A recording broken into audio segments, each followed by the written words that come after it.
नमस्कार, आप देख रहे हैं जी मध्य प्रदेश छत्तीसगढ़ और मैं हूं आपके साथ तृप्ति सोनी। वुमेन्स अचीवर्स, महिलाएं जो इस समाज में काफी कुछ हासिल कर चुकी हैं और कुछ महिलाएं नए नए प्रयोगों के साथ में इस समाज को और देश दुनिया को एक बहुत ही बेहतरीन आइडियाज भी दे रही हैं। फिर चाहे वो बिजनेस से जुड़ा हुआ क्यों ना हो, सोशल मीडिया और बिजनेस, ये कनेक्शन भी अपने आप में काफ़ी स्पार्किंग लगता है। इसलिए आज मुलाकात करेंगे विभा राजपूत जी से। विभा जी, बहुत स्वागत है आपका। सोशल स्पार्क की फाउंडर हैं विभा जी। सोशल स्पार्क उन्होंने स्टार्ट किया है। तो विभा जी, सबसे पहले मैं आपसे यही जानना चाहूँगी कि ये सोशल स्पार्क है क्या और ये कैसे शुरू किया आपने? इसकी लॉन्ग स्टोरी है तृप्ति जी, बट मैं बताना चाहूँगी कि like I started in Covid and वहाँ पे लाइक मुझे लगा कि बहुत सारे बिजनेस ओनर्स हैं जो स्ट्रगल कर रहे हैं ऑनलाइन प्रेजेंस के लिए। एंड मोस्ट इम्पॉर्टेंटली मैं इस बिजनेस में काफ़ी टाइम से थी, बट पैशनेटली मैं तब आई जब मैंने देखा कि अब इसका टाइम है, अब लोगों को इसकी रिक्वायरमेंट है। तो इस चीज़ को कंटिन्यू करते हुए मैंने अपना ये फर्म इस्टेब्लिश किया एंड बहुत अग्रेसिवली हम लोगों को वो सोल्यूशन दे रहे हैं विद पर्सनलाइज्ड टच। क्या क्या सर्विसेज रहती हैं अगर हम समझना चाहें तो? सर्विसेज जो बेसिकली स्टार्ट होती हैं वो स्क्रैच से स्टार्ट होती हैं। जैसे आप से एग्जांपल की एक कोई स्टार्टअप है तो स्टार्टअप को एक लोगो डिजाइनिंग से लेके complete brand identity and then उसके बाद में आप अपनी social media presence, website making, Google ad promotions, suits, influencers marketing, all comes under digital.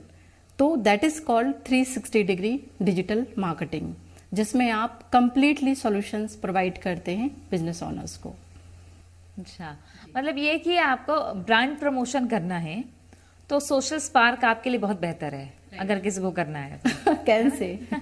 जी जी, क्योंकि आज जमाना बदल गया है। पहले तो अखबारों का वक्त होता था, राइट। फिर बाद में टेलीविजन, और अब तो सोशल मीडिया ने काफी ज्यादा कंपटीशन बढ़ा दिया है। करेक्ट। तो ऐसे में जो आपके पास लोग आते हैं जी, तो उनमें बेसिक डिमांड क्या होती है? क्योंकि आज भी कई लोग सोशल मीडिया के इस्तेमाल से उतने परिचित नहीं है कि इसका सही इस्तेमाल कैसे किया जाए जो बिजनेस को ग्रो करे। राइट। सो इसके पीछे बहुत सारी सक्सेस स्टोरीज भी हैं। लाइक जो मिसकंसेप्शंस होता है, क्योंकि they are not into marketing, वो अपने बिजनेस में एक्सपर्ट हैं। तो जब वो सोशल स्पार्क विजिट करते हैं और लाइक एक सिंपल लोगो कॉन्सेप्ट के लिए आते हैं, देन उनको प्रॉपरली कंसल्टेंसी हम प्रोवाइड करते हैं। वो डायरेक्शन की किस डायरेक्शन में वो जाना चाह रहे हैं, उनका मोटिव क्या है और उनका विजन मिशन क्या है, उसमें हम अपनी स्ट्रेटेजी को कैसे फिट कर सकते हैं और उसका एंड रिजल्ट उनके लिए क्या मिल सकता है। तो बेसिकली ये नहीं बोल सकते कि वन सेट फिट होता है एवरी क्लाइंट स्ट्रेटेजी में। As per the profile, as per the requirement, हमारी प्लान्स, हमारी स्ट्रेटेजी डिफरेंट होती है।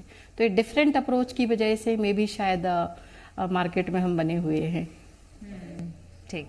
अच्छा, एंटरप्रेन्योरशिप कई चैलेंजेस लेकर आती है। जब आपने शुरू किया तो क्या क्या चैलेंजेस आपके सामने रहे?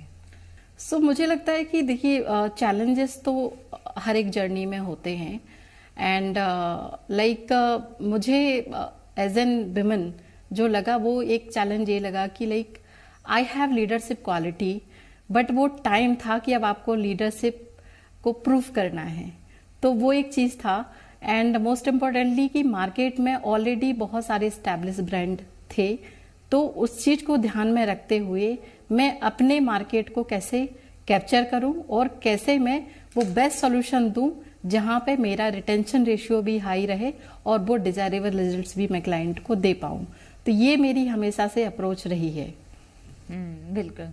अच्छा, हम चाहेंगे कि आप कोई ना कोई किस्सा तो साझा करें जो आपके क्लाइंट्स को आप जब डील करते हैं, हैंडल करते हैं, या वो देख के चौंक जाते हैं कि वाह, मतलब बिजनेस में इस तरीके से भी काम हो सकता है। तो कोई किस्सा जरूर सुनना चाहेंगे आपसे। मैं डेफिनेटली किस्सा सुनाना चाहूँगी, बट मैं नाम डिस्क्लोज नहीं करूँगी। अभी रिसेंटली कुछ प्रोफाइल्स हैं जिन पे मैं वर्किंग कर रही हूँ, एंड मैंने ये देखा कि ऑन डेस्क जब भी हम क्लाइंट को सोल्यूशन देने की बात करते हैं तो उनसे एक डिमांड मैं ज़रूर करती हूँ, वो है क्रिएटिव फ्रीडम। अगर वो क्रिएटिव फ्रीडम हमें देते हैं, एक्सपेरिमेंटल टाइम पीरियड वो हमें देते हैं, तो हम उनके लिए बेस्ट रिजल्ट लाने की कोशिश करते हैं। और इस ड्यूरेशन में ऐसी 2 जर्नी मेरे पास हैं जिनके लिए मैंने अभी रिसेंटली बोलना चाहिए कि क्वार्टरली मतलब मैंने बहुत बेस्ट रिजल्ट उनको दिए हैं। और उसमें से ऐसा था कि लाइक बहुत ही शॉर्ट पीरियड ऑफ टाइम एक जो मार्केट में उनको बूम मिला, just because we include good content strategy, influencers, models and testing, like जो एक्सपेरिमेंट बोलते हैं एड कैंपेन्स में, तो उसका जो रिजल्ट रहा वो बहुत ही कमेंडेबल रहा। एंड लाइक जो ऑर्गेनिक जो हम जो बात करते हैं कि ग्रोथ एंड फॉलोअर्स, वो रेशियो उनको बहुत मतलब सॉलिड मिला। सो जब क्लाइंट से आपको अप्रिशिएशन मिलता है कि बहुत हमारा अच्छा जा रहा है, एंड जब वो किसी इवेंट में रनर अप रहते हैं तो वो कहीं ना कहीं क्रेडिट मार्केटिंग एजेंसी को भी देते हैं, तो that is like a award for me.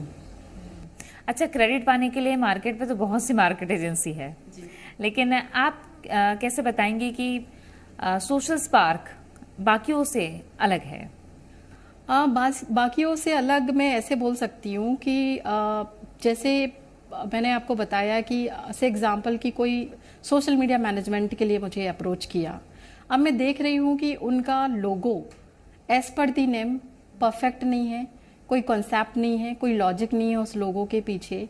तो मुझे ऐसा लगता है कि मेरी फर्स्ट प्रायोरिटी है क्लाइंट को एजुकेट करना।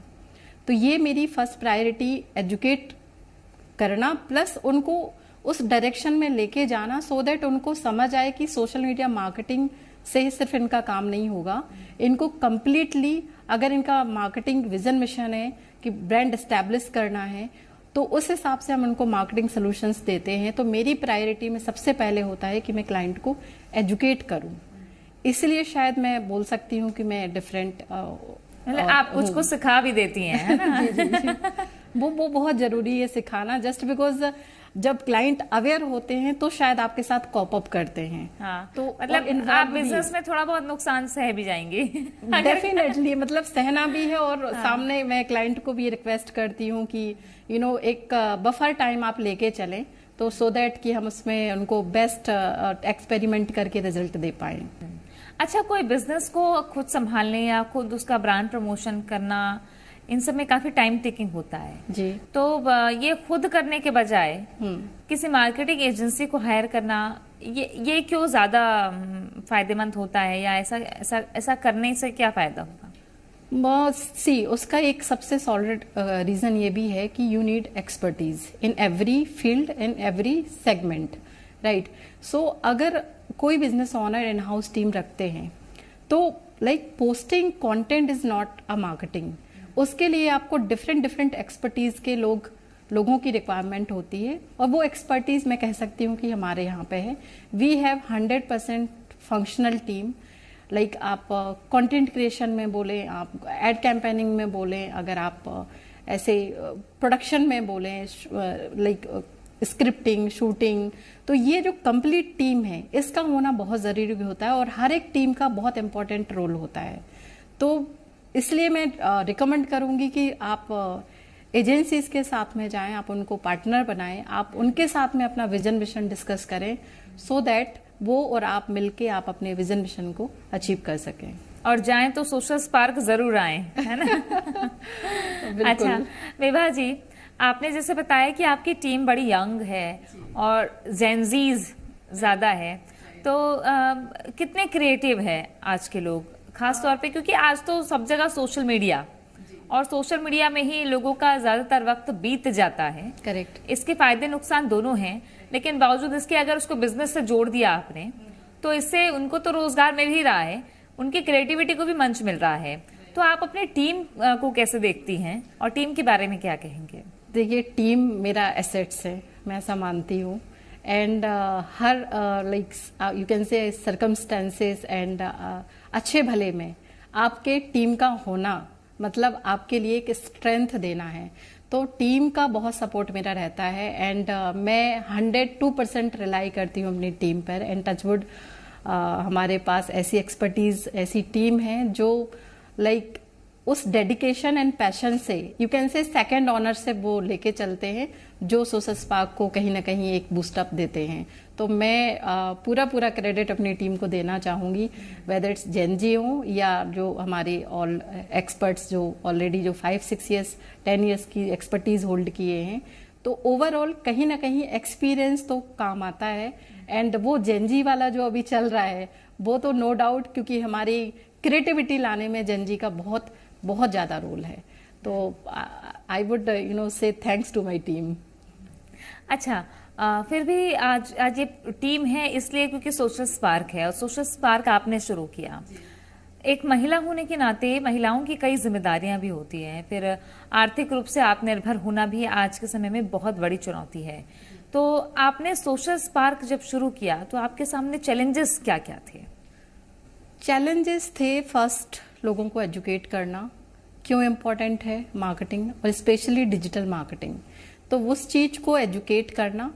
एंड दूसरा चैलेंज जैसे कि मैंने आपको पहले भी बताया कि बीइंग अ वुमन हमारे अपने ओन सेट ऑफ चैलेंजेस होते हैं, जिसमें से एक चैलेंज होता है कि you have leadership quality but time अभी आ गया है कि यू हैव टू प्रूफ। तो उस चीज को मैंने प्रूफ किया जस्ट बिकॉज ऑफ कुछ अपने सक्सेस स्टोरीज देके, कुछ क्लाइंट को वैसे डिजायरेबल रिजल्ट्स देके, और वो सारी चीजों से कहीं ना कहीं मुझे आज वो विजिबिलिटी मार्केट में और इसलिए ये भी बात हो जाती है कि जो कर्मचारियों का समर्थन है राइट या जिस तरीके से कल्चर होना चाहिए कंपनी का वो कितना जरूरी है। Right so it's all depends. ठीक, अच्छा, कोई आप एडवाइस देना चाहेंगी जो इस बिजनेस में आना चाह रहे हैं उनके लिए? बिजनेस में जो आना चाह रहे हैं उनको मैं बिल्कुल डेफिनेटली एडवाइस दूंगी कि वो बी क्रिएटिव, बी पैशनेट।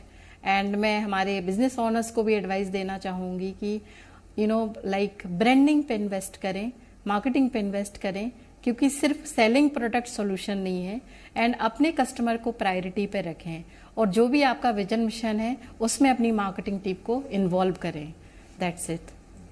शुक्रिया आपका विभा जी हमारे साथ बातचीत करने के लिए। तो विभा राजपूत जो सोशल स्पार्क के प्लेटफॉर्म के जरिए न सिर्फ कई लोगों को रोजगार दे रही हैं बल्कि खुद एक आत्मनिर्भर महिला के रूप में सोसाइटी में सामने एक मिसाल के तौर पर हैं। आगे और ऐसी ही महिलाओं से आपको रूबरू करवाएंगे।